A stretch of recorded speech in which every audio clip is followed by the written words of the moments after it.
Hello, my name is Chris Palmer. I want to touch on a few bases really quick here, and then I'm going to show you in the SERPs that search intent matters.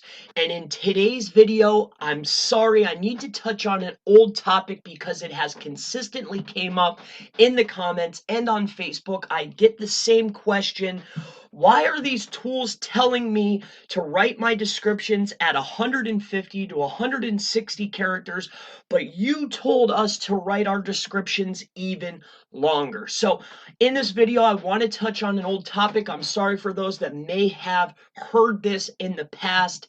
Guys, when I give you information, I want you to go and test it yourself. Now, I want to touch on a few bases really quick here, and then I'm going to show you in the SERPs that search intent matters.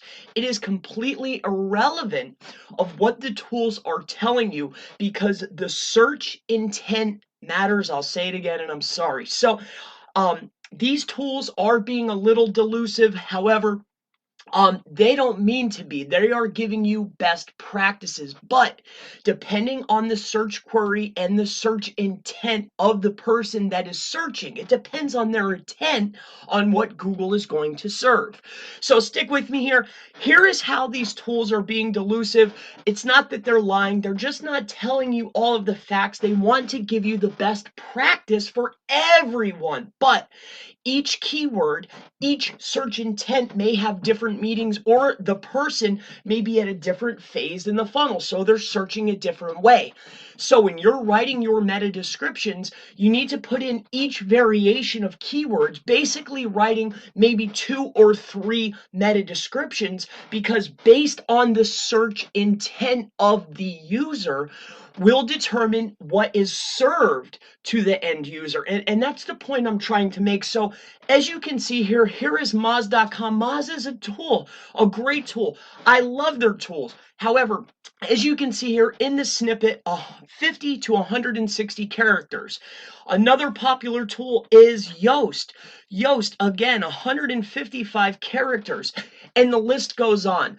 I'm not here to call out these SEO tools providers.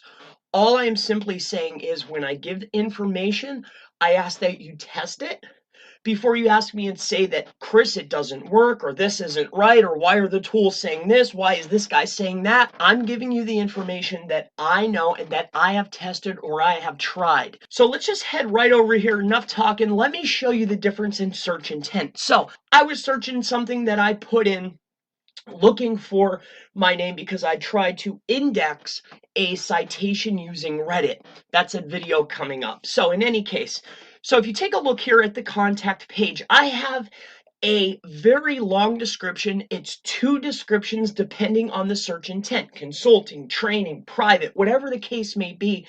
I have included it in my meta description. So take a look here at the contact. This is my page.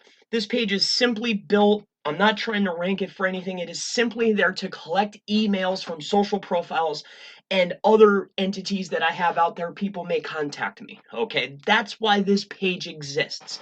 So, in any case, Chris Palmer Marketing contact. So as you can see here, here is the meta description that it's serving for this search intent. Now this search intent is irrelevant, but the search intent that Google is determining of me being the user is it's going to serve this particular contact information, right? Now, with that being said, if I go over here to contact Chris Palmer Marketing, take a look. It is serving a different meta description. Why? Because the search intent is different. I'm glad that I was able to go ahead and show you, because people said, hey, do you have proof? Do you have a case study? It's very simple. My friends, please go out, write a 300, 400 character meta description. Take your sitemap, submit it to Google. Wait 3 or 4 days. Do numerous searches for the keywords that you're trying to target that are within your meta description. Open up numerous pages and take a look. You will see that depending on the search intent of the user, being you, you're searching yourself, Google will serve different meta descriptions that match the search intent. I don't need a case study. It's very simple. I'm here to help you. Anything that I go ahead and I tell you, please test it on your own. If you have theories, if you have questions about digital marketing, Facebook ads, anything, SEO, local SEO, SEO testing, SEO theories, anything, please feel free to leave it in the comments below, and I look forward to seeing you in the next SEO, SEO tools, SEO testing video. Have a wonderful day.